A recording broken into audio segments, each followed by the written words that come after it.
तो नमस्कार दोस्तों, स्वागत है आपका मेरे इस YouTube चैनल पे जिसका नाम है जेपी नॉलेज। तो दोस्तों, जैसा आपने थंबनेल भी देखा होगा, तो आज हम different parts of DC machine के ऊपर डिस्कस करेंगे। एक वीडियो में लेके आया हूँ आप सबके लिए। तो दोस्तों, सबसे पहले मैं आपको बताना चाहता हूँ कि ये जो आपको इस पहला पार्ट जो दिख रहा है, इसका नाम है योक और फ्रेम। तो आइए मैं आपको अच्छे से समझाता हूँ। तो दोस्तों, जो योक है इसे हम फ्रेम भी बोल सकते हैं डीसी मशीन की। तो दोस्तों, ये जो योक है ये जनरली बनी होती है कास्ट आयरन की और कास्ट स्टील की। जो हमारी छोटी रेटिंग की मशीन्स होती है उनके लिए हम कास्ट आयरन का उपयोग करते हैं, लेकिन जो हमारे पास बड़ी रेटिंग की मशीन्स हैं, जो लार्ज मशीन्स हैं, उसमें हम रोल्ड स्टील या कास्ट स्टील का भी उपयोग करते हैं। तो दोस्तों, सबसे पहले मैं बताना चाहूँगा कि जो योक है वो हमारी जो मशीन है उसे मैकेनिकल सपोर्ट प्रोवाइड कराती है, जो पोल्स को, उनके जो टर्मिनल बॉक्सेस को हैं, सभी को। और दूसरा जो मेन फंक्शन है इस योक और फ्रेम का, इसका ये है कि प्रोटेक्टिंग कवर की तरह वर्क करती है पूरी की पूरी डीसी मशीन में।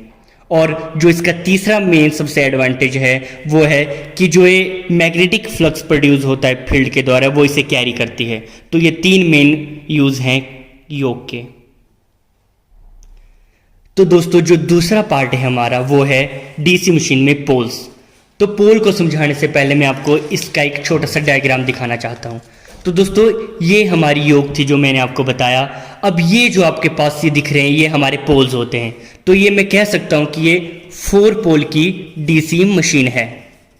ठीक है, तो आइए सबसे पहले जानते हैं कि इन पोल्स का क्या यूज है और ये कैसे काम करते हैं। तो दोस्तों, सबसे पहले मैं आपको बताना चाहता हूं कि पोल्स हमारे पास 2 टाइप के होते हैं। ये हमारा टाई 1 पोल है जो कि होता है solid pole core and laminated pole shoe. ये हमारा पोल कोर है और ये हमारी पोल शू है। तो दोस्तों, इस फर्स्ट टाइप में जो पोल शू होते हैं इसमें लॉन्ग स्क्रूज और रिविट यूज की जाती है ताकि इन पोल कोर और पोल शू को आपस में जोड़ा जाए। इन दोनों को जोड़ने के लिए हम रिविट और लॉन्ग स्क्रू का उपयोग करते हैं। और जो पोल की कोर होती है, जो ये पोल की कोर है, वो कास्ट स्टील या कास्ट आयरन की बनी हुई होती है। और जो ये लैमिनेटेड पोल शू है, या तो ये सिलिकॉन स्टील का बना होता है या तो ये डायनामो स्टील का बना होता है।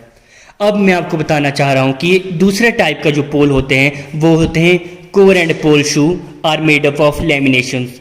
तो ये जो दूसरे टाइप के पोल होते हैं इसमें जो कोर होती है और जो शू होते हैं दोनों के दोनों लैमिनेशंस के बने होते हैं।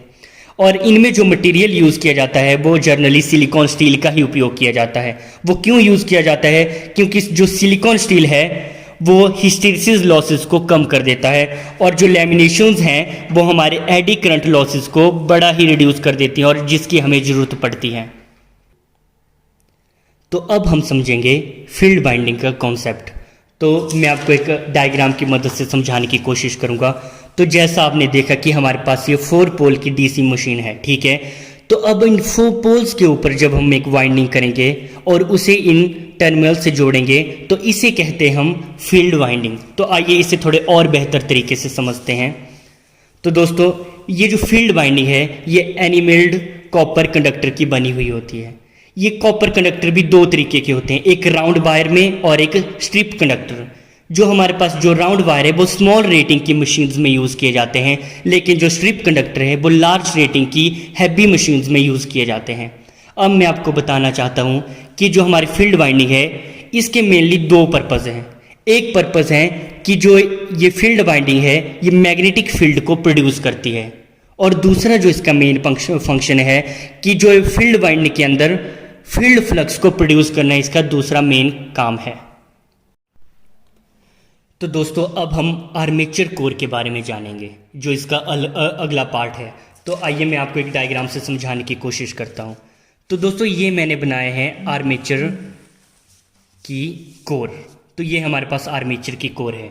अब मैं आपको थोड़ा सा इसके बारे में ब्रीफली बताता हूँ ताकि आप इस आर्मेचर कोर को समझ सकें। तो आइए। तो दोस्तों, ये जो आर्मेचर की कोर है ये एक सिलिंड्रिकल शेप में होती है, जैसा आपको फिगर में मैंने बताया था। तो इस आर्मेचर कोर के अंदर स्मॉल एक्सियल होल्स होते हैं। वो किस लिए होते हैं? ताकि इसके अंदर वेंटिलेशन हो सके, और इसका जो अंदर कूलिंग पर्पज़ के लिए भी हम स्मॉल एक्सियल होल देते हैं। और ये जो आर्मेचर की पेरीफेरी पे जो स्लॉट्स होते हैं वो 2 तरीके के होते हैं, जैसे आपने इस फिगर में देखा होगा, इसमें स्लॉट्स हैं। तो इस स्लॉट्स दो तरीके के होते हैं, एक ओपन टाइप स्लॉट और दूसरा होता है सेमी क्लोज टाइप स्लॉट। अब मुझसे कई लोग पूछते हैं कि सर आर्मेचर कोर किस मटेरियल की बनी होती है, तो मैं उनको बताना चाहता हूँ कि ये जो कोर है वो सिलिकॉन स्टील की थिन लैमिनेशंस की बनी हुई होती है। और जो इनका मेन पर्पज़ है वो किस लिए, ताकि ये जो हिस्टेरिसिस लॉसेस हैं और एडी करंट लॉसेस हैं इन्हें कम किया जा सके। अब मैं आपको बताना चाहता हूँ कि जो आर्मेचर कोर है इसका मेन फंक्शन क्या है। इसका मेन फंक्शन ये है कि जो आर्मेचर की वाइंडिंग है वो इसे माउंट कर सके, इसके ऊपर आर्मेचर वाइंडिंग को माउंट किया जा सके। जैसे ये है, इसके अंदर आर्मेचर की जो वाइंडिंग के स्लो कंडक्टर्स हैं उन्हें माउंट किया जा सके। और दूसरा जो मेन पर्पज़ है वो ये है कि जो मैग्नेटिक फ्लक्स है उसे लिस्ट कम से कम रिलक्टेंस पाथ प्रोवाइड किया जा सके हमारे सर्किट में। तो अब हम जो अगला पार्ट डिस्कस करेंगे डीसी मशीन का वो है हमारी आर्मेचर की वाइंडिंग।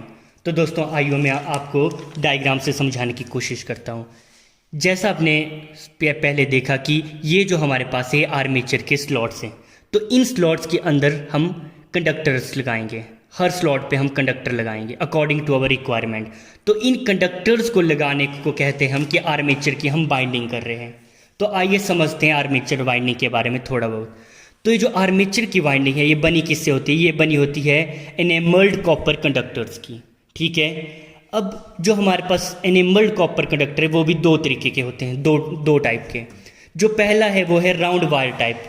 जो हमारी जो स्मॉल रेटिंग की मशीन्स होती है उनमें हम हमेशा राउंड वायर यूज़ करते हैं आर्मेचर की वाइंडिंग के लिए।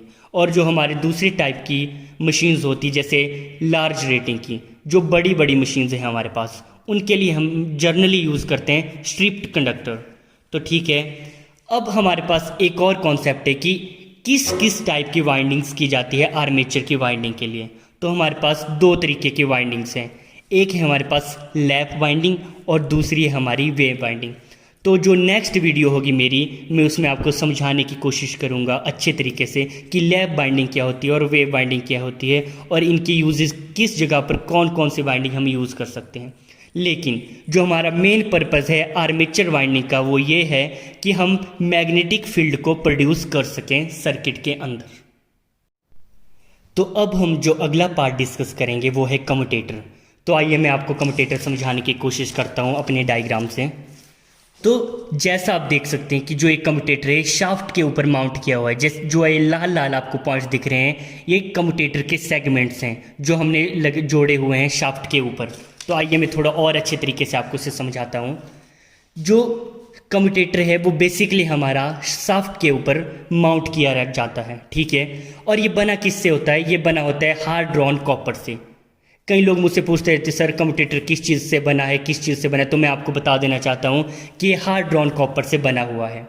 अब जैसा आपने फिगर में देखा हुआ है कि ये जो अलग अलग सेगमेंट है इनके बीच में कुछ डिस्टेंस भी है। तो आइए मैं आपको समझाता हूँ। ये जो टू स्लॉट्स ऑफ कम्यूटेटर ये इंसुलेटेड किए जाते हैं किससे, थिन शीट ऑफ माइका से। समझा मेरी बात। ये जो दो सेगमेंट्स हैं इनके बीच में कुछ स्पेसिंग होती है और इन स्पेसिंग को किससे इंसुलेट किया जाता है, थिन पतली पतली शीट्स लेयर्स होती है माइका की, उससे। ठीक है, अब इसमें दो कॉन्सेप्ट आते हैं, एक डीसी जनरेटर का और एक डीसी मोटर का, कि what is the use of commutator in DC generator and what is the use of commutator in DC motor. तो दोस्तों जो डीसी जनरेटर है उसमें क्या होता है कि आर्मेचर के अंदर हमारा करंट प्रोड्यूस होना शुरू होता है। तो क्या करते हैं कि कम्यूटेटर ऐसा करता है कि आर्मेचर के अंदर जो करंट पैदा होगा उसे ये कलेक्ट करता है और क्या करता है फिर जो रोटेटिंग सेक्शन है उससे करंट को कलेक्ट करेगा और करंट जाएगा स्टेशनरी सेक्शंस में। आगे मैं आपको ब्रश बताऊंगा, तो ब्रश कम्यूटेटर से करंट लेते हैं। तो दोस्तों और जो डीसी मोटर का कॉन्सेप्ट है इसमें क्या होगा, जो हमारा करंट है वो स्टेशनरी सेक्शन से जाएगा और फ्लो करके हम कहाँ भेजेंगे, इसे रोटेटिंग सेक्शन में।